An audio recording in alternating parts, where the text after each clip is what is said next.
Fala, pessoal do primeiro ano, tudo bem com vocês? Espero que esteja tudo bem.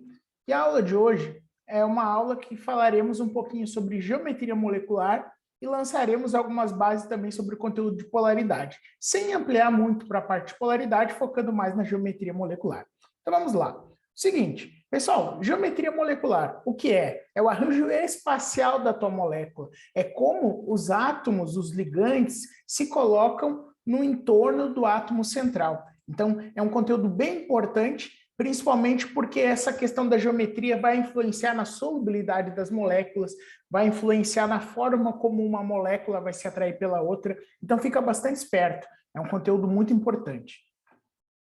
Avançando aqui, pessoal, a gente vai, então, como eu já tinha dito, pensar que é o arranjo espacial da molécula, isto é, como que ela se coloca no espaço. Até agora, a gente tem representado as moléculas colocando elas no papel, sem se importar muito na disposição dos ligantes em relação ao central. A partir de agora, isso passa a ser importante, certo? Agora, Rodrigo, o que determina essa disposição? É com base no que essa disposição vai ser de um jeito ou vai ser de outro? Pessoal, tudo vem da ideia da repulsão dos pares eletrônicos da camada de valência, ou seja, a camada de valência dos átomos, ela tem ali elétrons, certo? E esses elétrons têm carga negativa. E por termos, então, cargas semelhantes nessa camada de valência, eu vou acabar tendo repulsões entre esses ligantes, certo? Então, o primeiro ponto é pensarmos, haverá repulsão entre os ligantes. Agora, não só os ligantes realizarão repulsão, eu também terei repulsão a partir daqueles pares de elétrons que não estiverem fazendo ligações, que estiverem no central. Então, teu átomo central, aquele que fica no meio da molécula, ele pode ter alguns elétrons que não estão participando de ligações. Quando isso acontecer, esses pares de elétrons vão ter muita influência na geometria molecular, mas na sequência eu vou mostrar isso para vocês, não precisa se apavorar com essas expressões. Tá? Então, a teoria que vai determinar a geometria é a teoria de repulsão dos pares eletrônicos da camada de valência. Ela tem uma siglazinha ali, mas não precisa te focar nisso por enquanto. O importante é tu entender o que é a geometria e de quem que vai depender essa geometria. Ou seja, não esqueça, tu tem repulsão entre os ligantes, aqueles que estão, então, ligados em torno do central, e tu também tem repulsão entre os pares de elétrons que não estiverem fazendo ligações, principalmente referindo-se ao átomo central. Então, o central, ele é a peça-chave aí da tua geometria. Além disso, meus queridos, eu quero destacar que qual é o motivo dessa geometria. Qual é o motivo de uma molécula de água assumir uma geometria, uma molécula de HCl assumir outra? Pessoal, tudo continua sendo em torno de uma palavrinha chamada estabilidade, ou seja, a minha molécula vai procurar a configuração mais estável para ela. Assim como a gente, vamos fazer uma analogia assim, bem para brincar mesmo, né? Quando a gente está em casa, como que a gente quer estar? A gente gostaria de estar deitado num sofá, vendo uma TV, ou seja, essa é a nossa estabilidade. Agora, o que seria a estabilidade para as moléculas? É assumir essa geometria que nós vamos perceber a partir de agora, certo? Então, a gente começa o nosso exercício aqui observando as moléculas que vão ser. Para as moléculas de dois átomos, então, as moléculas biatômicas, qual é o quadro que nós encontraremos? Encontraremos moléculas que sempre serão lineares, tá? Não existe outra possibilidade. Quando eu tenho moléculas entre dois átomos, a única possibilidade geométrica para essas moléculas é serem lineares. Então, independente de ser dois átomos diferentes, dois átomos iguais, não esqueçam, moléculas de dois átomos sempre serão lineares. Bem tranquilo, bem fácil, sem mistério. Tá? Agora, a coisa começa a complicar um pouquinho mais, vamos dizer, né? Eu tenho, a partir de agora, moléculas de 3 átomos, meus caros.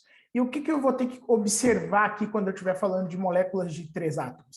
Quando eu tiver moléculas de 3 átomos, eu já passo a ter um átomo central, e aí as coisas já começam a mudar um pouquinho. Então, o primeiro passo, claro, a gente vai ter que montar a estrutura de Lewis, a estrutura de Lewis não vai estar pronta, a gente vai ter que montar, então é importante que vocês se perguntem aí, eu sei montar a estrutura de Lewis? Se não souber, chega no professor e pergunta, professor, tem como revisar isso aí? Não tem problema, tá? Mas o que eu quero focar aqui agora, pessoal?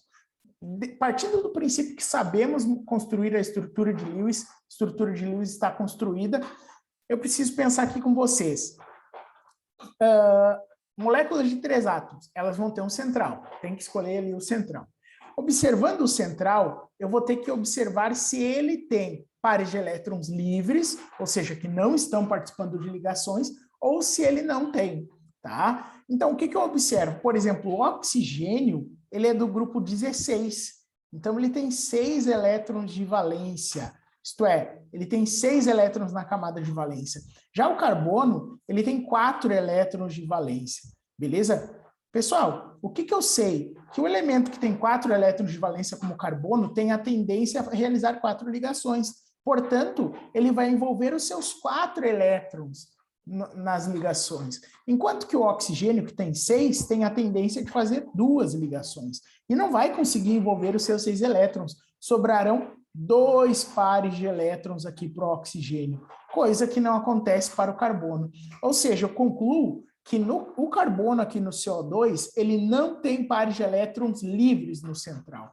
Enquanto que na água, o oxigênio, que é o meu central, tem 2 pares de elétrons livres. Isso faz toda a diferença, meus queridos. Por isso que a molécula de gás carbônico será uma molécula com geometria linear, certo? Enquanto que a geometria constituída pela água, a gente vai ver que vai ser outra. Mas, Rodrigo, por que ficou linear, então? Porque eu tenho 2 ligantes e esses ligantes têm uma tendência a se repelir o máximo possível. E a maior repulsão que pode existir entre esses 2 ligantes, ou seja, entre esses 2 oxigênios, é eles assumirem um ângulo de 180 graus. Então, é por isso que essa geometria fica linear, certo? Agora, o que vai acontecer de diferente na molécula de água? Os hidrogênios, eles teriam a tendência de se repelir bastante também. Porém, o que acontece? Existem 2 pares de elétrons aqui que vão também interferir nessa repulsão. Então, a tendência seria até ser linear, mas a presença daqueles 2 pares de elétrons acaba fazendo com que ocorra uma angulação dos ligantes. Então, vou repetir, a ideia é que fosse também linear, porém, aqueles pares de elétrons que estão ali em cima acabam criando uma angulação na molécula de água e por isso que essa geometria é angular, certo? Então, repito, é o par de elétrons, os 2 pares de elétrons que acabam forçando os ligantes a descerem. Mas, Rodrigo, tu não disse que tinha repulsão entre os ligantes? Sim, existe repulsão entre ligantes. Porém, a repulsão causada pelos pares de elétrons é ainda mais intensa. Então, os pares de elétrons conseguem, ainda assim, empurrar os hidrogênios. Beleza, meus caros? Pessoal, então aqui está anotadinho aí, qualquer coisa, passa limpo no teu caderno. Os 2 pares de elétrons livres que estão no central da molécula de água acabam criando a angulação que a gente observa nessa molécula. Certo, meus queridos? Então agora, já avançando um pouquinho mais, moléculas tetratômicas, moléculas com 4 átomos, né? Eu vou ter um central e 3 ligantes. Lembrando que central é o que fica no meio, ligantes são aqueles que se ligam ao teu central, certo? Pessoal, de novo, eu vou ter que sempre montar a estrutura de Lewis e observar, beleza, o meu ligante, o meu central, ele tem pares de elétrons livres? Sim ou não? Então, eu observo aqui uma molécula de BF3, que é uma molécula que tem o boro como central, e o boro, ele tem 3 elétrons de valência, né? Só que tem um detalhe, o boro, ele faz 3 ligações covalentes e ele acaba sendo uma exceção ao octeto. Não é o momento de discutir isso aqui, o que eu só quero dizer é que ele tem 3 elétrons, vai fazer 3 e fechou. Pessoal, com isso, não sobra pares de elétrons para o boro, livres, claro, né? E o nitrogênio, ele teria 5, né? Ele é da camada do grupo 15, e ele acaba, então, para atingir o octeto, porque o nitrogênio aqui nesse caso não é exceção, ele faz 3 ligações. Lembra? O número de elétrons, ele vai definir o número de ligações, né, que vai fazer. Então, por exemplo, o nitrogênio, como tem 5, ele precisa de 3 elétrons para chegar a 8, que é a estabilidade. né? O boro é uma exceção, mas se eu tivesse 6 elétrons, eu preciso de 2 ligações para chegar a 8. Em geral, é isso que acontece. Meus caros, então, 5 elétrons, ele vai precisar de 3 ligações covalentes para chegar a 8. Né? Então, o que ele vai acontecer? Ele faz as 3 ligações ali, tudo bem. Pessoal, detalhe, sobra um par de elétrons aqui para o nitrogênio.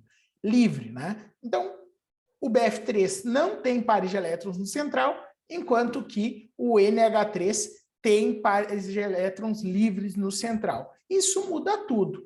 Por o BF3 não apresentar, ele acaba assumindo uma geometria chamada trigonal plana, ou trigonal planar. Qual é o detalhe? Os ligantes se afastam o máximo possível, porque não tem pares de elétrons ali. E isso acaba criando uma angulação aqui máxima de 120 graus entre todos os ligantes, certo? Então, uma angulação de 120 graus aqui é a maior distância possível entre esses 3 ligantes. Então, molécula de 4 átomos, um central, 3 ligantes, sem pares de elétrons no central, trigonal planar. Já a molécula de NH3, a presença desse par de elétrons livres acaba criando a famosa angulação dos ligantes, porque o par de elétrons ele é mais forte, né, na hora da repulsão.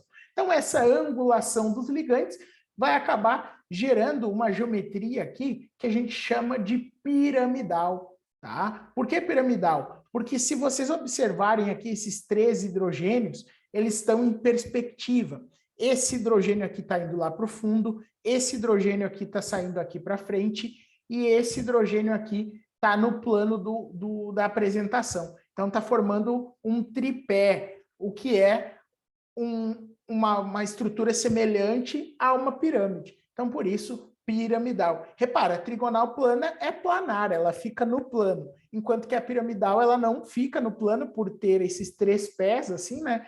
Acaba rompendo a estrutura do plano. É por isso que tem esse tracejado, que indica que está afundando dentro do plano, esse negrito que indica que está saindo para frente aí da tua tela, aí, no teu celular, e essa linha aqui normal, que significa que está no plano da apresentação do celular, do computador, onde quer que tu esteja vendo esse material. Beleza, pessoal? Então, vimos moléculas de 2 átomos, que são sempre lineares, moléculas de 3 átomos, que podem ser lineares ou angulares, e agora moléculas de 4 átomos, que ou é trigonal ou piramidal. Lembrando que o critério para determinar se vai ser de uma ou de outra é sempre a presença ou não de pares de elétrons livres no central. Não é simplesmente ter elétrons no central, é ter pares de elétrons livres, isto é, que não realizaram ligações. Então, o par de elétrons da amônia ali, né, essa molécula aí é a amônia, força a angulação dos ligantes hidrogênios, formando a geometria piramidal ali, inclusive estava mostrando o par de elétrons. Meus queridos, para encerrar esse estudo da geometria, temos aqui, então, moléculas com 5 átomos, tá? Então, já são moléculas maiores aí, e a gente vai precisar analisar a geometria dela.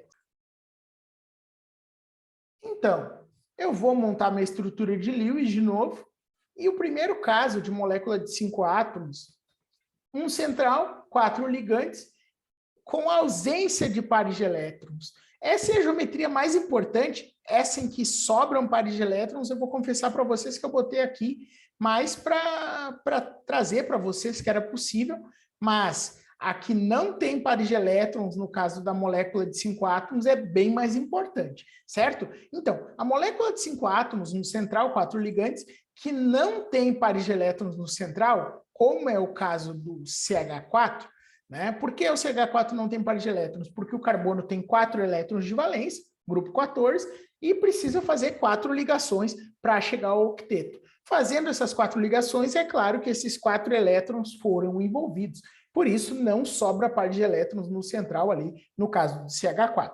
Meus caros, o que vai acabar acontecendo? Então, o maior distanciamento possível entre esses 4 ligantes. E o maior distanciamento possível é uma geometria que, embaixo aqui, vocês percebem o mesmo desenho que tínhamos lá na piramidal, né? Um ligante saindo para frente, da tela, um ligante afundando para dentro da tela do teu celular ou do teu computador e um ligante que está exatamente sobre o plano da tua tela ou do teu papel onde tu tiver anotado essa geometria. Dois ligantes no plano, na verdade, um que está saindo para cima e um que está saindo para baixo. Então, isso aqui, na verdade, é um tripé, né, como era lá na piramidal, mas agora tem um eixo ainda saindo para cima, que é esse quarto hidrogênio aqui. Então, reparem como é interessante. É a geometria semelhante ao que era o pirâmide anteriormente, lá na molécula de 4 átomos, porém, com mais um ligante aqui colocado no plano da tela.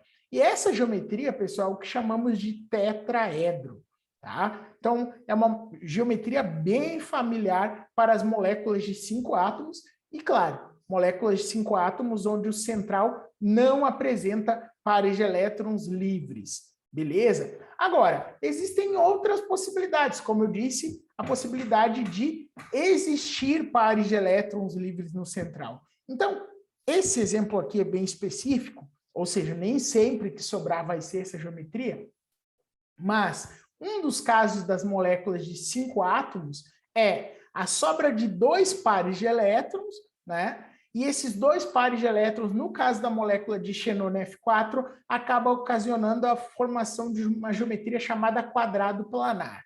Essa geometria, como eu disse, ela é bem específica. Nem toda molécula de 5 átomos que sobra par de elétrons vai ser quadrado planar. Existem outras possibilidades, mas eu quis trazer aqui um exemplo. Então, repito, o caso em que sobra par de elétrons na molécula de 5 átomos, ele é um caso que é mais raro de ser cobrado. Tá? Então, por isso que essa geometria quadrado planar, provavelmente eu não vou cobrar de vocês. Existem algumas provas que cobram, mas daí tudo depende, como sempre, do teu objetivo, qual é a prova que tu quer fazer, enfim, qual é o concurso que tu quer prestar. Aí tu tem que dar uma atenção um pouco maior, de repente, para essas geometrias com 5 átomos em que sobram par de elétrons. Caso contrário, tu foca mais nesse caso em que não sobra par de elétrons, que é a geometria conhecida como tetraedro. Beleza, meus caros? Então, esse foi um resumão sobre geometria. Acredito que com esse vídeo eu consegui abordar as geometrias mais importantes para vocês aí. E aí, então, eu gostaria que vocês olhassem esse vídeo e na próxima aula a gente pode discutir sobre as dúvidas que foram geradas. Pessoal, a gente vai analisar geometria também para outros tipos de compostos, como, por exemplo, para íons, existe essa análise, certo? Por exemplo, o íon amônio, ele é um íon, como vocês podem ver aí pela estrutura, ele assume a geometria tetraédrica. Ele vai ter aqueles 4 ligantes, 100 pares de elétrons livres ali no entorno do central, e essa ausência de pares de elétrons livres acaba ocasionando a formação de uma geometria tetraédrica. Eu pulei a ordem aqui, o ácido carbônico, né? Se eu olhar pelo ponto de vista do carbono, ele vai acabar tendo uma geometria trigonal, tá? Mas aí, claro, isso se aplica a essa região aqui da molécula. Uma geometria trigonal se formou ali, porque eu tenho 3 ligantes, né? E não tenho par de elétrons livres. E toda vez que eu tenho 3 ligantes sem par de elétrons livres no central, o central é o carbono, acaba sendo uma geometria trigonal que é constituída. Então, eu sempre tenho que estar atento nisso, se tem o central com par de elétrons livres ou se o central não tem par de elétrons livres. Rodrigo, me dá uma notícia boa. Pessoal, essa dica do par de elétrons livres, ela vai continuar sendo importante para os nossos próximos conteúdos. Então, é essencial que tu olhe as moléculas e consiga perceber se ela tem par de elétrons livres ou não. Claro, no central. Nos ligantes, pouco importa para a gente. O que importa é no central. Tá? Então, não importa tu olhar aqui os hidrogênios, se eles têm par de elétrons livres ou não. O que importa é tu olhar o nitrogênio, que é o teu átomo central, certo? Então, sempre lembra dessa dica. E aí, o próximo conteúdo já é o conteúdo de polaridade, mas esse conteúdo eu não vou abordar nesse vídeo, eu farei um próximo vídeo onde falaremos especificamente sobre polaridade, certo? Mas, em resumo, a polaridade nada mais é do que o estudo de como a densidade eletrônica da molécula se coloca, se ela se distribui direitinho, ou se essa distribuição é muito desigual, ou seja, uma parte fica com muitos elétrons, outra parte fica quase sem elétrons, tá? E repito, saber se sobra a par de elétrons ou não no central é primordial para que tu consiga fazer essa classificação da polaridade. Certo, pessoal? Rodrigo, por que esses conteúdos são importantes? Como eu disse, eles vão estar extremamente vinculados ao nosso cotidiano. A partir do momento, por exemplo, que eu sei que óleo não mistura na água. Por que que isso não acontece? Quem explica isso é o conteúdo de polaridade. Então, na próxima aula, a gente avança para a polaridade, mas, por enquanto, paramos aí em geometria, um bom estudo aí para vocês. Anotem as dúvidas e entrem em contato. Um grande abraço.